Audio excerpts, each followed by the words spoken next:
ExxonMobil's CEO is a guy named Rex Tillerson. I know what you're thinking. Who names their son Rex? It's kind of sad, and there's a 96% chance his friends made fun of him and called him T-Rex. But anyway, they pay him about $40 million to sit on his ass and oversee this fossil fuel empire that they've created. Well, Tillerson has joined a lawsuit against fracking. Now, that doesn't make much sense, since ExxonMobil is the biggest beneficiary of fracking in the nation. I mean, they're the biggest natural gas producer in the U.S., so why is he doing it?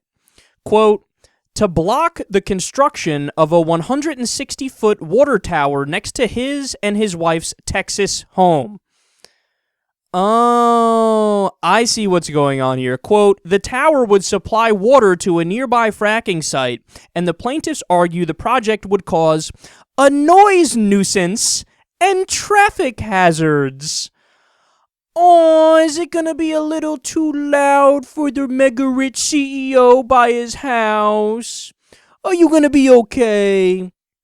Now, when this guy is acting as CEO of Exxon, he said about fracking regulation, quote, this type of dysfunctional regulation is holding back the American economic recovery, growth, and global competitiveness.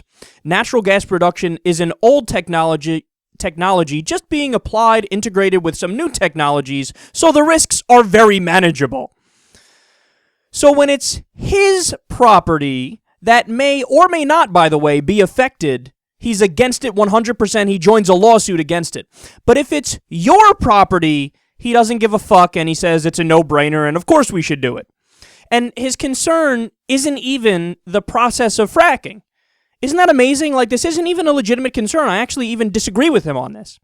Because if you're going to allow fracking, then you're going to need the water to do it. So it's a natural byproduct of the fact that you've allowed fracking that you need the water. And the water's got to, you got to have the water tower somewhere, right? The problem is you should nip it in the bud with fracking. Either you ban fracking or you come up with very strict regulations to make it safe, which at this point I don't know if it's possible because the way they do it is so disastrous and it pollutes so badly. But isn't that amazing? So it's not even like the fracking site is next to him. Could you imagine if the fracking site was next to him? Oh my God, it would be the most ridiculous lawsuit in human history. All of a sudden, this guy would have discovered the plethora of studies that say, actually, fracking causes earthquakes. How many studies now? 3 of them, 4 of them that have come out that said, yeah, there were 0 earthquakes in this place, and then when fracking started, now it's thousands a year, little tremors all the time. All of a sudden, he would know about that. All of a sudden, he would have learned about the chemical stew that they use during fracking, that they pump into the shale rock. I mean, we've gone over the contents of that roughly 100 times on the show. How they have all different types of corrosives and acids and poisons and toxic chemicals, things like formaldehyde, things like benzene, well-known carcinogens that they just pump directly into the shale rock. They force up the natural gas, and then you find out a couple months later that local water supplies are completely poisoned, and people have to leave their houses. They get cancer, their hair starts falling out, their skin starts getting discolored, because they have all this carcinogenic, toxic chemicals in their water.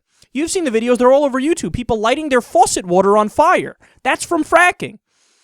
But this guy, he's upset at just the water well being next to his house because that might be a little loud.